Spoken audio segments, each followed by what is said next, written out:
Hello there, and welcome to the talk. We are the LGBTQ ministry here at All Saints Episcopal Church in Pasadena. This ministry's mission is to create a brave, courageous, and yet safe, diverse, and affirming space for LGBTQ folks and to educate allies along the way. We're so glad that you're with us, and we're here to listen, and we're ready to talk. Hi. So my name is Hannah Renshaw, my pronouns are they, them, and I am delighted to be able to introduce our speaker for today, who is Rowan Larson. Rowan earned their Masters of Divinity from Union Theological Seminary, and they are now the Minister for Christian Formation for Children and Youth and the Parish Administrator at Grace Episcopal Church in Newton, Massachusetts. They are also a candidate for the priesthood in the Episcopal Diocese of Massachusetts. Rowan is particularly interested in the theology of and for LGBTQ plus people, and in the formation of youth and children and young adults. And it's about these things that they're going to talk to us about today. So without any further ado, Rowan, take it away. I am so glad to be here. Thank you so much for having me. I grew up in the Roman Catholic Church, and I first felt a call to the priesthood when I was 7 years old.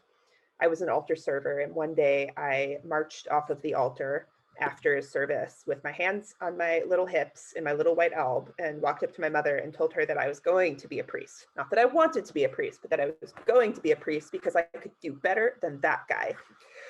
And my mother promptly shut that down and said, "Oh no, girls can't be priests. You can't do that." And the dream got put away for a little while until I ended up at an Episcopal elementary school and met our female chaplain, who to this day is one of my very dear friends and mentors. She officiated my wedding a year and a half ago, and it was a turning point in my own life of faith. It was the first time I had seen someone who was not an old white man leading liturgy. And I've always had a nagging sense of call of, like, this is worth doing, all through being a teenager, realizing my own sexuality, being outed to my parents, my mother pulling out the Catholic Catechism, the Bible, and my dead grandmother's journals as tools to make me not gay. And yet I still felt very connected to God, if not the Catholic Church. And I eventually found my way to the Episcopal Church, where they ordain trans, non-binary, queer people and let them be priests. So God willing and the people consenting, I will be ordained in June. Right now, I work with children and youth, and I absolutely love it. It's a little harder during COVID because I don't get to see my kids, and the interactions I can have with them are a little bit different, but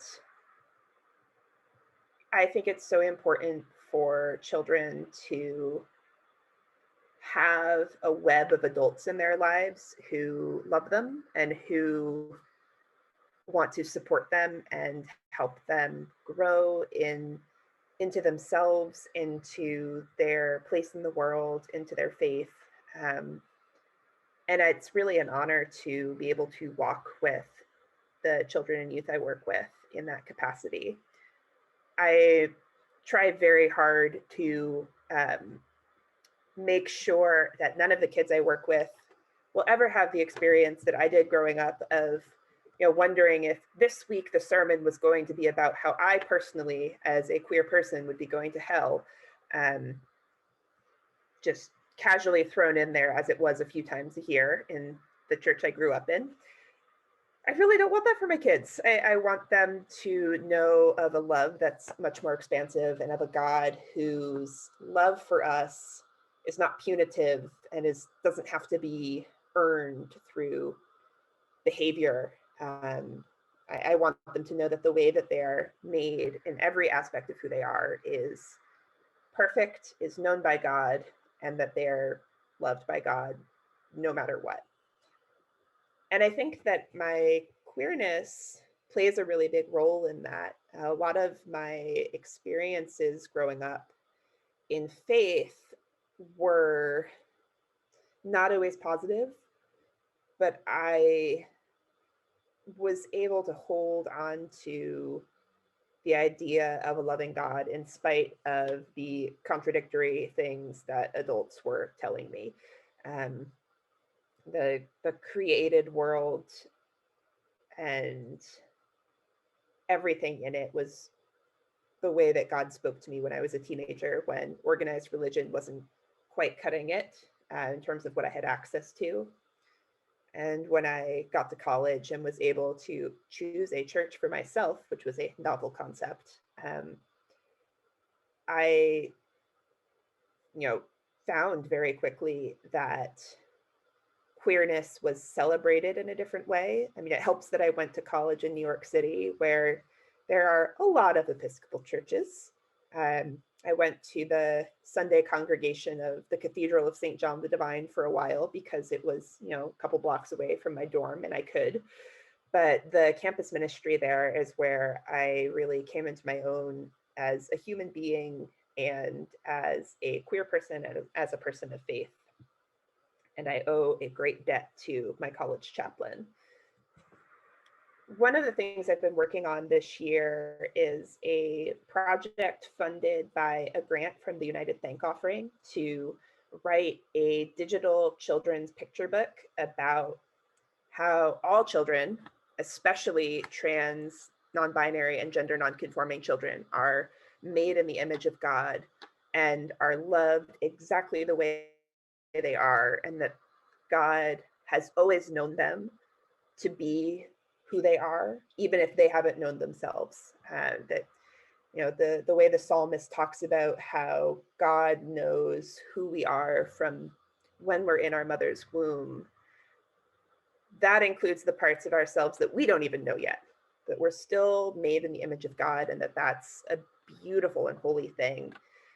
And I started this project because one of the children in my congregation who, now I think is 6, but at the time, this child was about 3.5, 4, and would cry at night to their mom and say, "Why did God do this to me? Why did God make me a girl?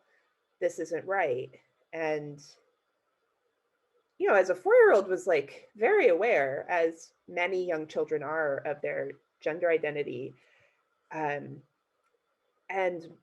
my parishioner, knew that the answer was God didn't make a mistake, you are perfect, but didn't have anything to back it up, and came to me and asked, if I knew any resources to talk about gender with young children in the context of faith. And I looked through the UU catalog, and I looked through the UCC catalog, and I asked my colleagues on the internet, and I Googled and Googled and Googled, and there was nothing. This was in the winter of 2018, 2019. And at that point, there were just starting to be secular picture books about gender for young children, for preschool age children. Most of them were still in galleys, and hadn't even been printed yet. But I had a friend who worked in publishing, who is also trans and queer, and grabbed a stack of readers' copies for me that I could pass on to this family. And I realized that somebody had to do something about the lack of resources. And I guess I could, because my own experience can speak to it. I'm otherwise not at all qualified for trying to write a children's book, which I've never done before. But I'm trying my best, and I'm hoping to also publish some sort of parent guides and congregation guides of how to be a loving ally when there is a trans or non-binary or gender questioning child in your congregation, how as a parent to, work on reconciling your own faith with that without putting it on your child and making that be a burden on them. Because for many adults in the church, there's a lot of unpacking to do. There's a lot of religious baggage from, the kind of mainstream Christianity that seeps into our consciousness, whether we're really aware of it or not, and is often very toxic, to, just a lack of actually talking about it in the Episcopal Church. There are not a lot of sermons preached about how trans children are beautiful, and there should be.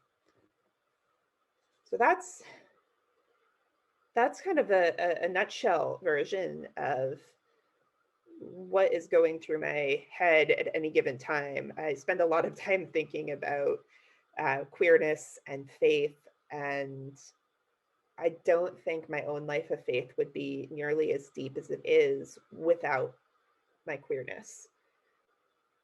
And the self-work that came with that was actually very helpful in terms of the self-work of faith and formation. Great, thank you so much. First off, congratulations on your upcoming ordination. I hope that goes well and isn't too disrupted by everything going on. It will be the second Corona-tide diaconal ordination that the diocese has done. So they've done this rodeo once before, and it was something, but they pulled it off. So thank you. I appreciate it. Excellent. So you mentioned having grown up in the Catholic Church in a non-affirming environment, and I was interested in how you mentioned about God knowing who we are before we even know ourselves. So what was the process of coming to know yourself for you? What was that like? When I was relatively young, I didn't really feel like I fit in with the girls who were supposed to be my peers. I was not interested in what they were interested in any way, shape, or form. I would rather read fantasy novels about dragons and, quietly sit on the playground at recess and read my book, which was unfortunately not encouraged. And I also grew up in a family that is very deeply patriarchal and misogynistic. I have 3 younger brothers, and there was a very clear division as a child of what is for girls and what is for boys, and what I was allowed to do and what I wasn't allowed to do. It is still a great sadness that when my younger brother got a dirt bike, and I never got to learn how to ride it. I didn't even get to like sit on it because that was for boys, could not do. But my parents are very into the sort of traditional Christian gender norms and roles. My mother from her Irish Catholic upbringing, and my father from, his upbringing in the Italian American diaspora, which, well, his family in particular was not very religious from as a result of some religious trauma that my grandfather suffered as a young adult. He was still very seeped in the culture of it without the good parts, really. It was all the bad parts without the good parts. And I knew from a young age that I was different. I didn't know how, because there weren't a lot of words or representation or anything that I had access to help name and know myself, other than just being self-aware enough to know that I wasn't what I was told I was. I realized that I was queer in terms of my sexuality when I was in middle school, and it was very fraught. And I think my parents had an inkling that I was perhaps not straight. Because on multiple occasions, my father would come into my bedroom as I was going to bed at night and sit down on the bed and say, "You'd really better not be gay," and get up and walk out. Um, so I was terrified of sexuality and my really and my sexuality in terms of my relationship with my parents. And I did not come out to them. I was outed to them a few years later, and it did not go well. But I felt like I was starting to be true to myself. And later, as a young adult, I was able to explore more of my gender identity and more of the pieces of not girlness, which turns out to also be not boyness, and is just not into the whole binary gender system, and is somewhere like either in the very middle or like a triangle of not at all connected to either of these. Yeah, and a lot of trans folks have difficulties referring to themselves in the past, or don't know how they want other people to refer to themselves in the past, because dead names that you no longer feel connected to or go by, and pronouns that you no longer feel connected to or go by, can be very damaging. But I'm kind of at peace with it, because while I have changed my name and I have changed my pronouns, I am always who I've been, or I've always been who I am, is probably a better way to say it. And it's not quite as jarring to me as it is to many of my friends. But I think the reason it's not jarring is rooted in my faith and that sense of being known, even if I don't know myself. So my follow-up question with that, as you speak, is I went through the whole Roman Catholic experience myself. I was on my way to becoming a priest and left probably the third year in seminary.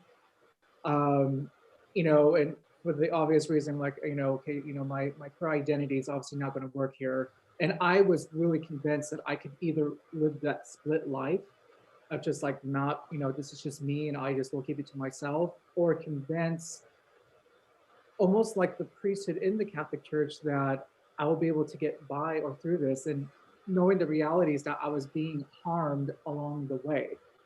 And so part of my reconciling has been with just theology. And that, I think that, identity and a sense of it was one thing, and that's what we have therapy for, and thank God for therapists. But the other part doesn't come so easy, and that is having to reckon with theology. And so you've been through seminary, and so what was your experience having to really reckon with theology that, some of it's just harmful and toxic, and it's there in paper. These are the books that we have. So what was your experience in having to reckon to that, and how do you address the need to progress that forward, where the theology becomes anew and becomes fresh and really speaks on the depths of that Spirit of God that we see as that loving, embracing Spirit that we know is there and present? That's an awesome question. First, before I dive into it, there was a solid 6 months to a year when I was a teenager, and I was just convinced I had to become a nun, and that was the only way I was going to deal with my sexuality. It was, convent, asceticism, and just be a virgin forever, and it was going to be fine. Thankfully, I did not pursue that path. I think, like you, Thomas, I recognized something of oh, maybe this is not the healthy way to deal with this. In terms of the theology, seminary was incredibly enlightening, both because I went to a very progressive seminary. Union is a special place that some might call loosely Christian, which is fine. Like you can get an MDiv in Buddhist studies now, which is awesome. And I really hope they introduce an Islamic studies MDiv in the near future. I think they're working on it. I remember, one of the first classes I took at Union was Christian sexual ethics. And Christian sexual ethics was not what you would think based on the title. It was almost entirely queer theology, womanist theology, ways of looking at sexuality and the body in terms of theology and in terms of Christian ethics, but in a way that cracked that open in a totally new way for me. And it could not have been a better introduction to seminary. The other thing I learned at seminary really was the extent to which my own inherent implicit bias in terms of my own white privilege and class privilege, predisposed me to think about certain things. And the biggest lesson of seminary was, the ways in which I learned to unpack my own inherent racism and my complicity with white supremacy. And now I am still on that journey, and I will be for the rest of my life. But by the grace of some of my Black women colleagues and who are now friends, who did not give up on me and really should have, because I was an ass, not knowing any better. By their grace and by the grace of pursuing God's justice, that's given me a lens to evaluate theology. Like, yes, it might be on the page, but is it a white man? Is it a white colonialist man? Is the theology being written by a person of color, but in a colonized country where the inherent culture and richness and depth of lived experience has been completely erased by imperialism and colonialism? Most of the time, the answer to those things is yes. And I take that theology with a very hefty grain of salt and try to look for other voices and not just, go with, well, it's been written down and published and passed down for hundreds of years, it must be important. Because without that critical lens, you just keep perpetuating harm. When we have theologians who are writing out of a place of liberation and who are writing out of a place of embracing all the aspects of their created identity, and just the theology is so much more rich, and it's not perfect, but it's a far cry more helpful in terms of a life of faith in the 21st century. I just have like big mental asterisks next to certain theologians of like, Exactly. yes, and Thomas Aquinas, Yeah. yes, and. Yeah. I think I do the same. Absolutely. Yeah, they're all highlighted in the book. I'm like, yes, and I'm like, okay, tab. Yeah, but then there's other like fantastic theologians who are doing such great work, and ethicists who are doing great work, like Marvin Ellison, who I love his work, especially on the ethics of human sexuality and dementia, like Christian ethics of what do you do when your partner that you're married to doesn't remember who you are. And yeah, no, he's got some great writing. I could talk about my little list of favorites for a long time. I do wonder how common the experience is for queer religious kids growing up thinking, I'll become a nun, that'll solve everything, because I am sure that I have had that phase as well. I think it is very common. I think that many of us. It is interesting though that sort of turning to that strategy of avoiding the problem entirely. I know that often it's not just within religious circles as well, but even in secular ones, the whole sphere of LGBTQ kind of identities and topics is often seen as inherently sexual, and obviously it's a lot of it's about our sexuality, and sex comes into it. But I guess turning as well to your work with children and youth, a lot of the time it's assumed to be only sexual, or sort of something for adults, or something that you can't tell kids that it's not suitable. And so how easy / difficult has it been to kind of find useful ways and find useful resources for talking to young people about LGBTQ things without that kind of assumption getting in the way? Yeah. Back in the days where I could have casual conversations with my kids as we were walking around the building, one of my 5th grade girls looked at me and asked, "Is it okay if girls like other girls?" I was like, "Yeah." She's like, "Oh, okay." And then like we continued on to where we were going, and that was it. And just having an adult in the church like enthusiastically affirm that that's absolutely fine. She was like, "Okay, can move on. We're good." I do believe that talking about bodies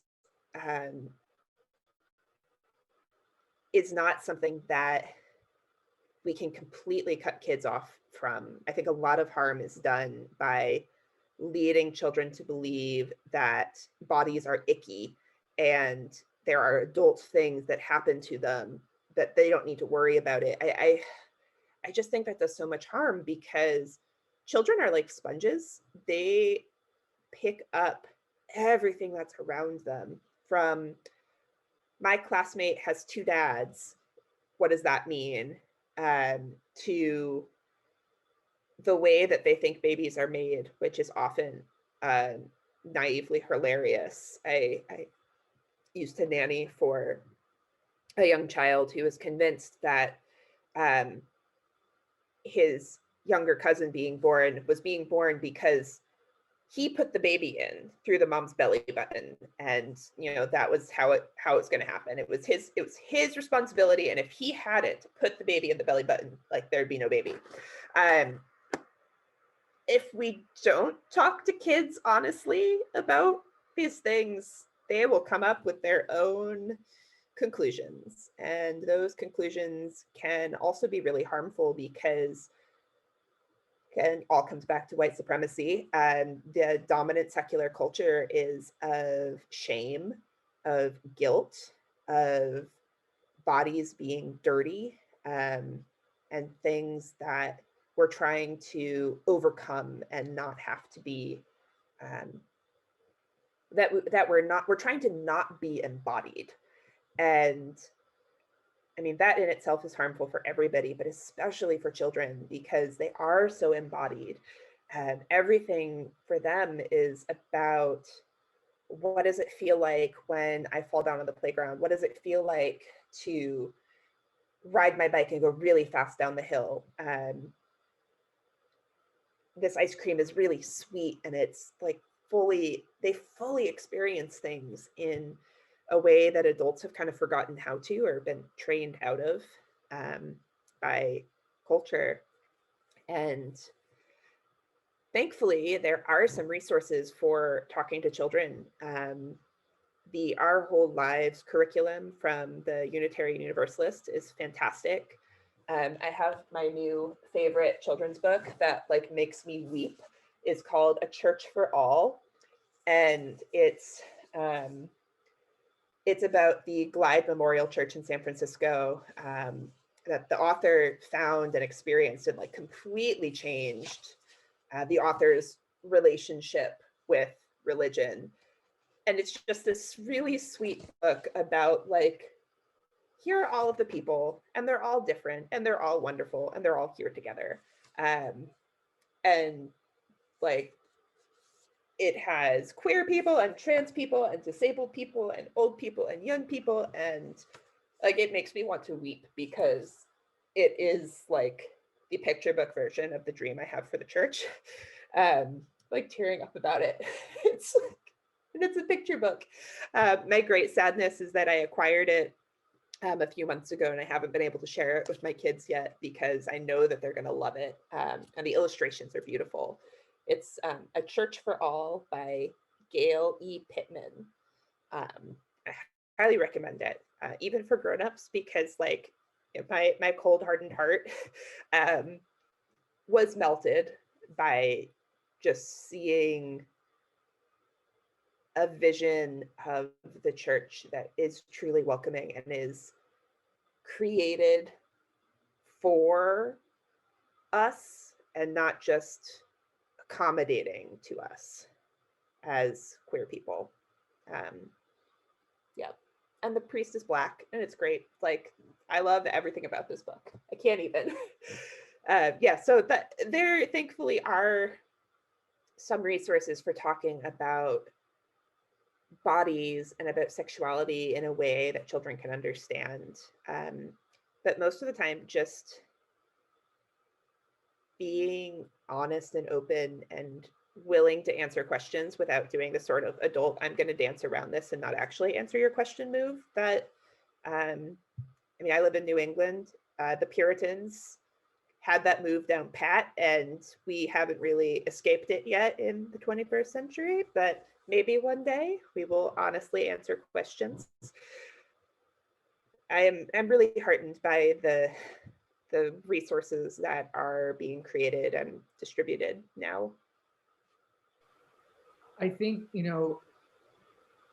it's interesting that how when we think about, this future of the church, and we have, even just simple, beautiful illustrations like a cover of a child's book, and how that just pulls at the heart of like, I want that, but not more importantly, I want that for the church. It's not just a me thing I want.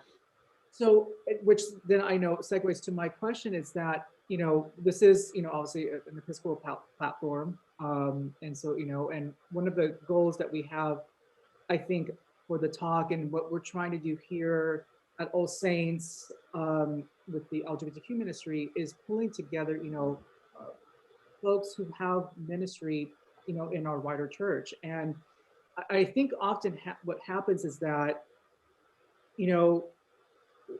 even though we're, in sense, like, the Episcopal Church is quite a large church when you just think about all the states together, right? And what's interesting is that depending on what state that you reside in, a geographic location, you're going to have a different experience, within the church. And so my question is that, obviously there is this progressive movement in the Episcopal Church for, queer people in general, and that we see through ordination, that we see through positions in leadership, which is, we can say that's a great start. That obviously it means it's leading to something. But I think what we're just, what if I would just highlight, I think this past year of 2020, I think often when there is this form of destruction happening around us in the world, then you start kind of looking inward. And I think that I started to see that happening, with our churches saying, well, hold up, we actually are lacking on quite a few important things for the queer community, for the trans community. And first, we got to be willing to, not necessarily for us as queer folks to do it, but we need some accountability, and we also need some answers. So, we got the questions, but like, are the answers there? So looking at, the dream of the church, what are some things that we still need to get to that point where we know that that is being fulfilled? I think I asked for more of your experience in working in your diocese and being that region, a part of the country, as it would be differently for, for Hannah and myself here in Los Angeles. I encouraged my congregation when we were redoing our church sign to add a trans pride flag next to our rainbow, and next to, because we usually just have a rainbow hanging off of our sign. but we were going to redo it because we wanted to put the active accessibility symbol on there, because our building is, all things considered, for an 1870s building, pretty darn accessible, which we're very proud of. And I was like, we should put the trans flag on there too. And I regularly see people stop their cars, get out and take a picture of the sign. And I desperately long for the future where a church sign with a pride flag and a trans pride flag on it are not a reason that someone has to get out of their car and take a picture. That it just is. And this is in Massachusetts. Like, this is a suburb of Boston. We're a neighbor of Boston. I could walk to Boston from my church. We're not in a rural place. We're not in a sort of waspy suburban place. Like, it shouldn't be a surprise. And yet, here we are. I actually find a lot of hope in the decline of the church. Not in the sense that, I'm actively saying like, burn it down. But the fact that the church is in decline is not scary to me. Like, if we truly believe that we are an Easter people in a Good Friday world, then this is just Good Friday. It's fine. Easter's coming. If the church that's in decline is the church that was built by slave-owning white men who were, especially the northern ones, who like to pretend that they weren't complicit but still owned slaves. If that's the church that's declining, that was at its peak in the 1950s and run by white men, like, I'm really okay with that. God will have the church that God needs. And I think God is trying to nudge us a little bit and say, this isn't really the church that I need right now. I think that God has a bigger dream for us, and that the dream is inclusive of diversity, not for the like gold star, you're diverse sense of diversity, but in the, going back to, we're all created in the image of God. Yet how many churches do we have where there is a stained glass window where God is an old white man in the sky with a beard, Jesus is white, the apostles are white, and only the male ones are on the windows.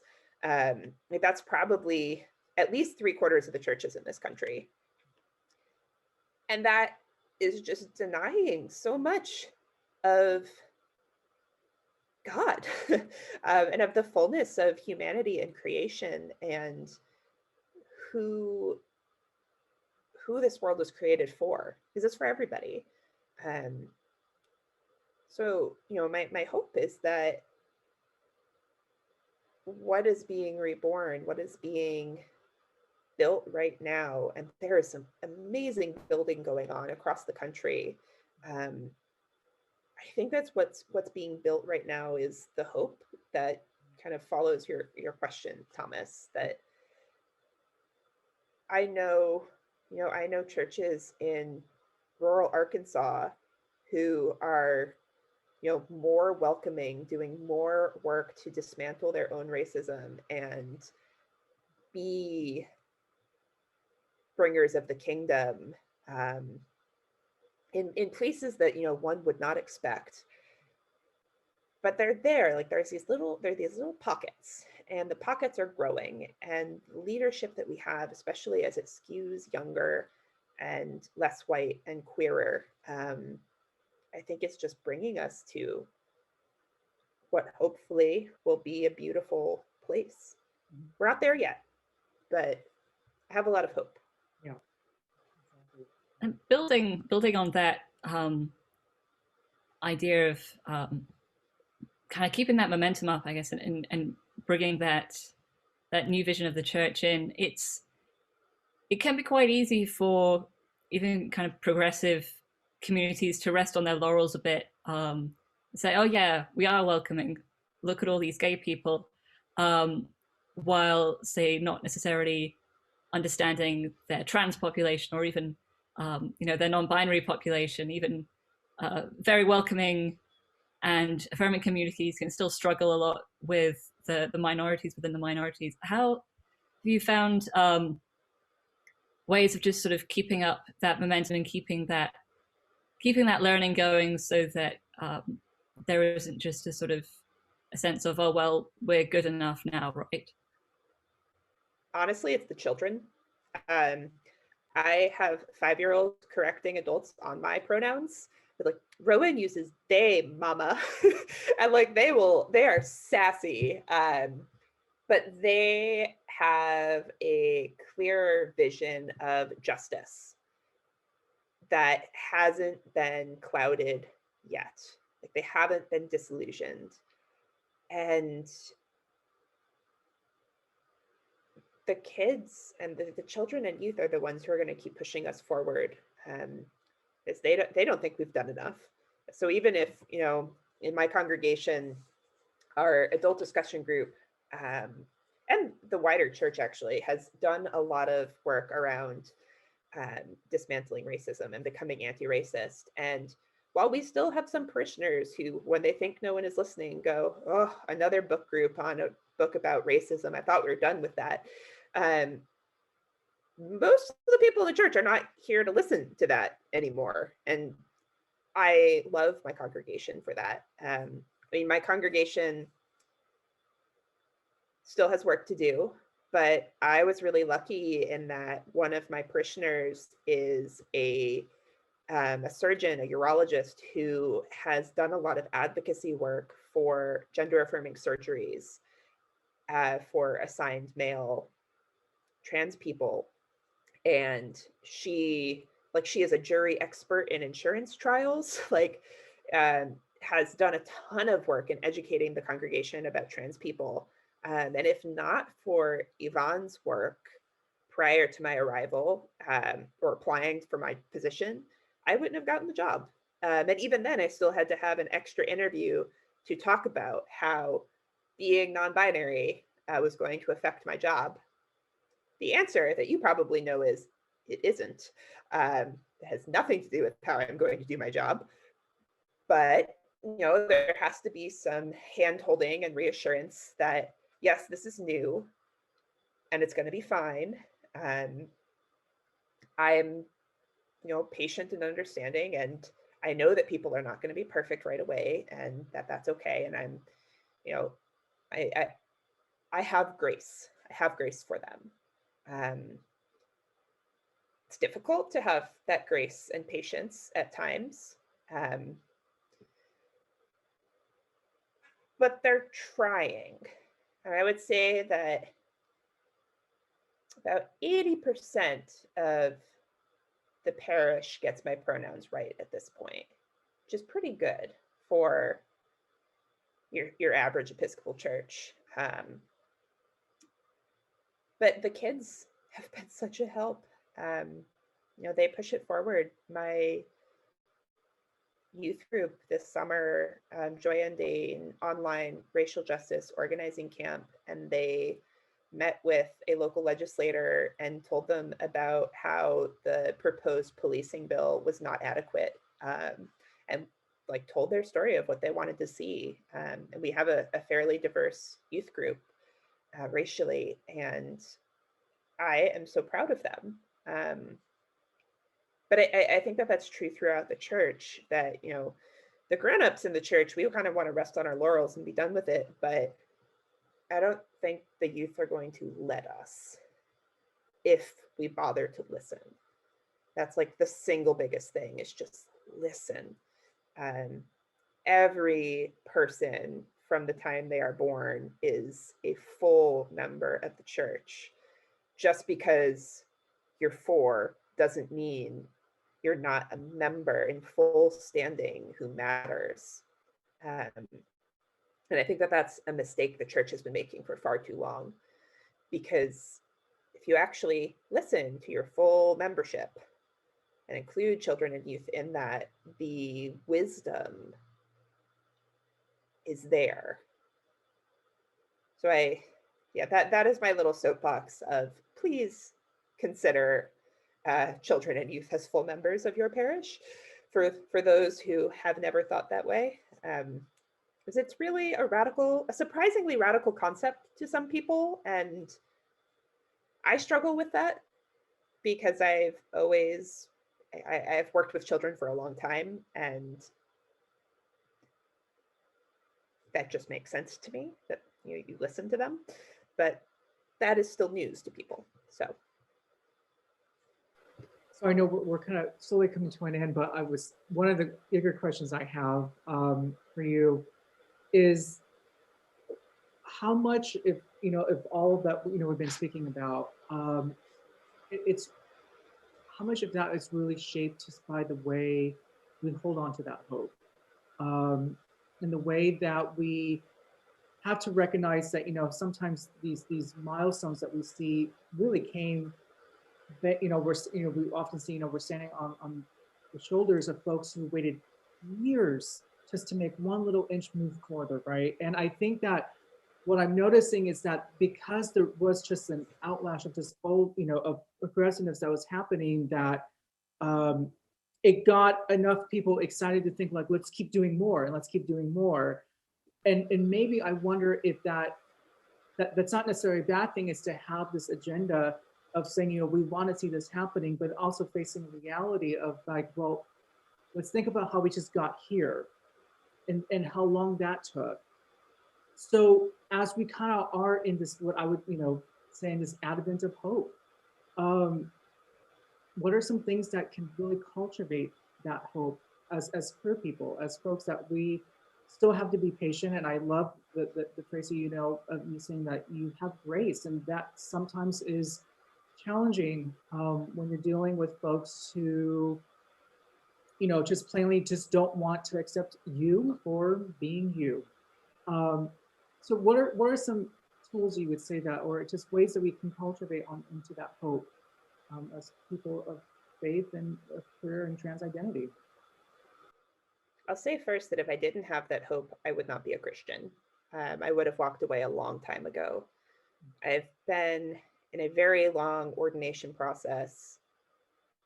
I think we're almost year 7.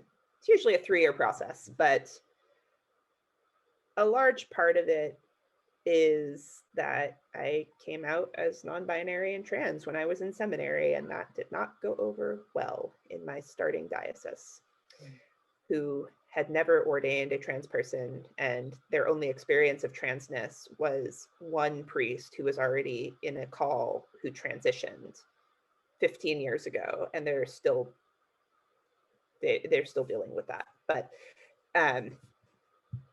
yeah, if it was not for this hope, I would have walked away a long time ago. For me, I keep the hope alive by going back to scripture and going back to theology. Not the theology that like makes me want to curl up in a ball and die, because I just can't even with it. And there's quite a lot of theology like that, like most of systematics. But there's good theology, and there's scripture, and there is the example of Jesus, who, Jesus is out there telling us to eat the rich, care for the poor, and, maybe, just maybe, we can really truly have it on earth as it is in heaven. And I can hold that humans are deeply flawed beings. We've been trying to get it right for 2,000 years. And if you think about it, that's a very long time for us to have not gotten it right. But I don't think that God has given up on us yet. I just try to reassure myself that time is on a different scale for God. So maybe it feels very long to us, but perhaps, this is just a blink of an eye, and, one day God will open God's eye and we'll be there. But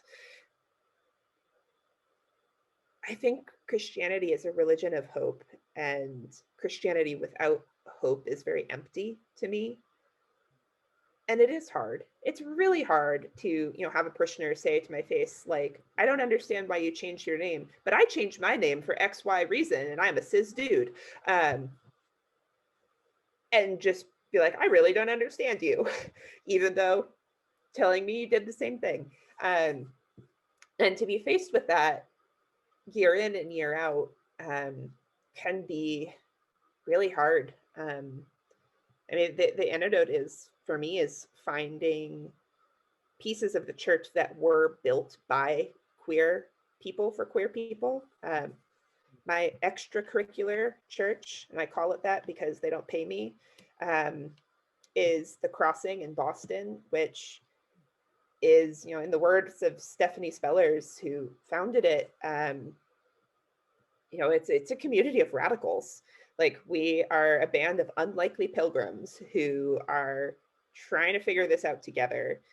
But it's a church that was intentionally built to be welcoming and affirming of queer and trans people, of, being just as willing to join at the Eucharist with our unhoused neighbors on Boston Common as with, students who are at MIT and Harvard, and, working adults, like everyone. We still have work to do in terms of our ongoing commitment to anti-racism, but who doesn't?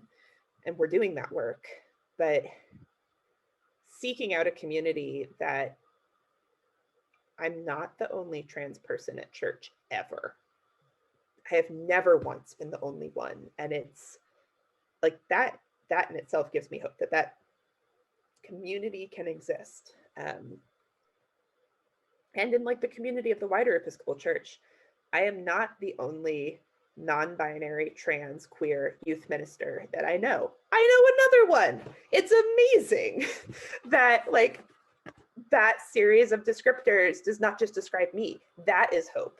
And in the South, no less. But you're right, it's hard. It's really hard because, it's taken decades for Polly Murray to be fully seen as all the parts of their person. And I don't want to posthumously assign pronouns, but there's a growing acceptance that Polly Murray was probably not cis and was definitely not straight. So, we're just doing that work now. My seminary is teaching a weekend intensive on the legacy of Polly Murray that Kelly Brown Douglas is leading in April. And I kind of want to, take it just because Dean Douglas is fantastic. And anytime I can listen to her is a blessing. But, that was decades ago that Polly Murray was active in the church and alive, and it's true outside of the church too, right? Like, most of the queer community is only really starting to acknowledge that Stonewall was an uprising built on the back of trans women of color. That's very recent. But it's starting to happen, right? And if the New York City Pride Parade, the corporate thing that it is, can acknowledge that, perhaps they owe a debt to these trans women of color, then I have hope for the church. I mean, it's hard to be queer in the world because white supremacy is toxic. The cultures that it's brought with it is toxic, and it's hard to flourish in the midst of that. But for centuries, queer people have been doing it anyway.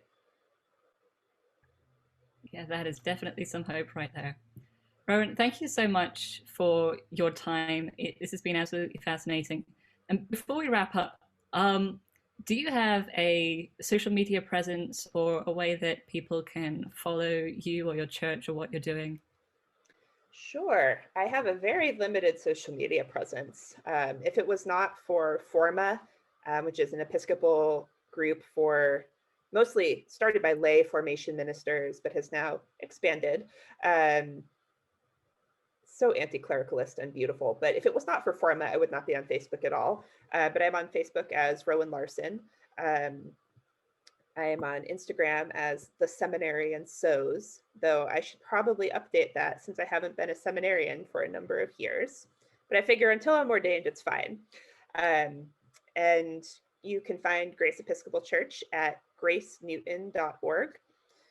Or what is our Instagram handle? I don't know because I'm not responsible for it. It's like one of the very few things that is not under my purview and that I try not to touch. I'll go find it. I let my rector's husband deal with that. Like he gets to do Instagram and it's fine. But our bishop likes our Instagram, so he must be doing something right.